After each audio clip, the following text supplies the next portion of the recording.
नमस्कार दोस्तों, मैं अंकुर उपाध्याय स्वागत करता हूं आप सभी का एक बार फिर से अपनी नई वीडियो में। दोस्तों, सबसे पहले आप सभी के साथ डिस्कस करता हूं, आज वोडाफोन आइडिया को लेकर सुप्रीम कोर्ट में सुनवाई थी और शेयर दिन के दौरान 10% तक ऊपर कूद गया था। आप सभी ने देखा, लेकिन एट द एंड 3.5% समथिंग ऊपर बंद हुआ है। फैसला सिंपल था। सुप्रीम कोर्ट ने कहा कि सरकार अगर चाहती है तो उसे जो रिलीफ देना है वो रिलीफ दे दे, क्योंकि कंपनी की ना सुनना भी ठीक नहीं है।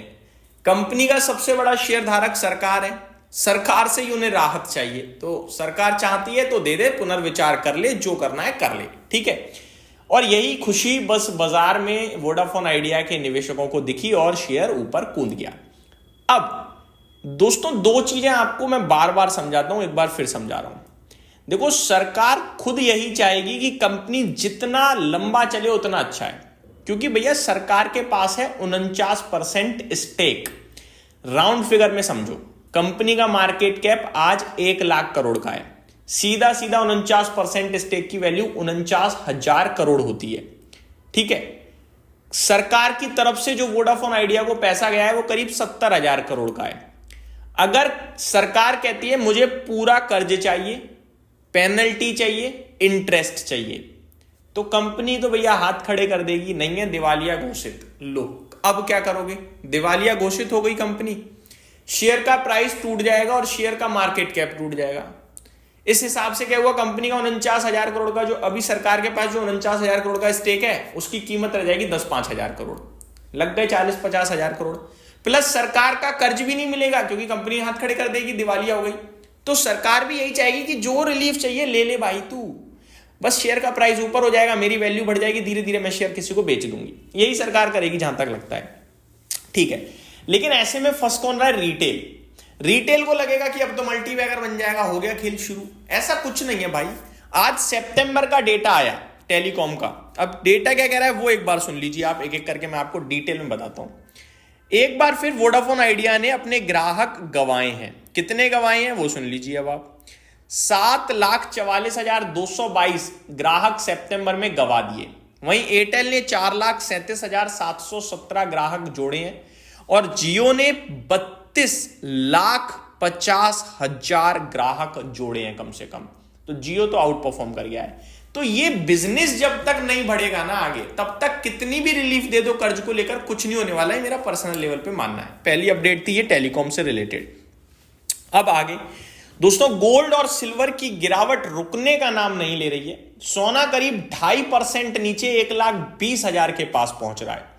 सिल्वर में भी करीब 2.5%, 2% की गिरावट है और 1,41,000 के एग्जैक्टली बताता हूं, 1,42,000 है, माफ कीजिए।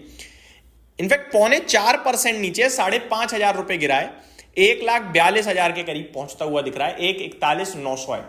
तो ये गिरावट रुकने थमने का नाम नहीं ले रही है। मैंने एक डिटेल्ड वीडियो बनाई आज गोल्ड सिल्वर पे अपने दूसरे चैनल पे, जिसमें मैंने कहा कि सिल्वर का ईटीएफ बीते 10 सेशंस में 22% टूट चुका है।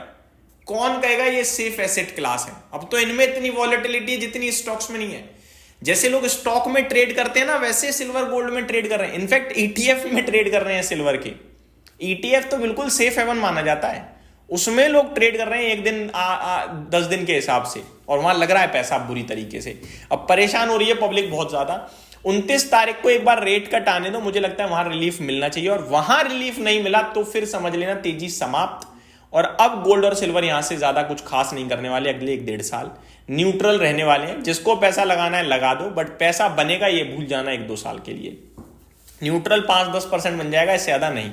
अब बढ़ते हैं आगे दोस्तों। काफी सारी कंपनीज के क्वार्टरली अर्निंग्स आई है, एक एक करके डिस्कस करता हूं। सबसे पहले जिसको मैं कवर कर चुका हूं उसको अच्छे बुरे बता देता हूं। साइंस सिल्क बेहतरीन नंबर है। मेरा मानना है कि जो नंबर साइंस सिल्क ने पोस्ट करे हैं उसके दम पर 3 से 5% का गैप अप आना चाहिए। बाटा मुझे खराब नंबर्स लग रहे हैं, बट शेयर पहले से ही टूटा है और मेरे को लगता है कि ये और भी टूट सकता है, मतलब डैमेज टाइप हो रही है कंपनी एक तरीके से। जेके टायर के नंबर्स अच्छे आए हैं दोस्तों। मेरा मानना है कि ये आउट परफॉर्म करना चाहिए कल, कम से कम 3 से 7% की उम्मीद करके चल रहा हूं मैं। बट रीसेंट डेज में टायर स्टॉक्स में तेजी भी आई है, हमें ये नहीं भूलना चाहिए, बट इन नंबर पे एप्रिसिएशन तो आना चाहिए यार। सोना बीएलडब्ल्यू के नंबर्स भी मेरे को अच्छे लग रहे हैं, 2% प्लस की गैप अप ओपनिंग में उम्मीद करके चल रहा हूं। आगे बढ़ते हैं, केफिन टेक्नोलॉजीज के नंबर्स आते हुए दिखे हैं। प्रॉफिट 77.2 करोड़ के सामने 93.3 करोड़ पे आया है। रेवेन्यू 274 करोड़ के सामने 309 करोड़ पे आया है। एबिट 96 करोड़ के सामने 117 करोड़ पे आया है। और मार्जिन्स 35.11% से बढ़कर 37.87% पे आते हुए दिखे हैं क्वार्टर ऑन क्वार्टर। तो नंबर्स को मैं थम्स अप ही दूंगा, पॉजिटिव नंबर्स हैं। रेमंड के नंबर आए हैं दोस्तों, 60 करोड़ से मुनाफा घटकर 11 करोड़ का रह गया है। रेवेन्यू 474 करोड़ से 527 करोड़। एबिटा 38.8 करोड़ से 43 करोड़। मार्जिन 8.2% के सामने 8.2% है। आई थिंक प्रॉफिट में कुछ एडजस्टमेंट होगा, अदरवाइज नंबर ठीक ही लग रहे हैं। ग्लॉटिस के नंबर्स आते हुए दिख रहे हैं। आज काफी बढ़िया तेजी के साथ बंद हुआ था स्टॉक। 10.7 करोड़ के सामने 11.9 करोड़ का मुनाफा है। 149 करोड़ से 168 करोड़ रेवेन्यू हुआ है। 14.4 करोड़ से 16.9 करोड़ का कामकाजी मुनाफा। 9.67% से 10.05% पे मार्जिन। नंबर्स काफी सारे आए हैं, इसको यहीं छोड़ देते हैं। निफ्टी कल है मंथली एक्सपायरी, सबसे छोटी रेंज 25,950 से 26,000 की है, मात्र 50 पॉइंट। यहां कहीं क्लोजिंग आ सकती है क्योंकि 25,950 900 पे पुट राइटिंग है और उसके नीचे तो हर 50 पॉइंट पे दबा के पुट राइटिंग है। तो नीचे का घर तो बंद है भैया, कल नीचे तो नहीं जाएगा बाजार। मतलब नीचे का तो मेरे को ऐसा भी लग रहा है कि कोई भयंकर खराब न्यूज भी आ गई तो भी गैप डाउन हो गया ना तो भी वापस कूद जाएगा, क्योंकि बहुत मोटा पैसा लगा है भाई ट्रेडर्स का, वो इतनी जल्दी लूज नहीं करते हैं। तेजी की बात करूं तो 26,000 पे पहला पड़ाव है रुकावट का, वो पार होने के चांसेस हैं क्योंकि नीचे जो है इतना हैवी पुश, इतना हैवी सपोर्ट है, हो सकता है 26,000 के पास चले जाए।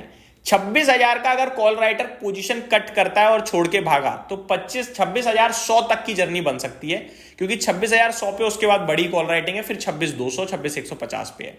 तो ऊपर का घर तो फिर भी मैं सोच रहा हूं 26,100 तक आ सकता है, बट नीचे मुझे ज्यादा डाउनसाइड नहीं दिखती है। ज्यादा क्या, मुझे 16 पॉइंट भी डाउनसाइड नहीं दिखती है। मतलब 25,966 पे बंद हुए हैं, 25,950 के नीचे भी मुझे नहीं लगता बाजार जाएगा डेटा के अकॉर्डिंग। बाकी डेटा हर मिनट बदलेगा, कल डिटेल में आप सभी के साथ दिन के दौरान शेयर करूंगा। Thank you so much for watching this video. Good night guys.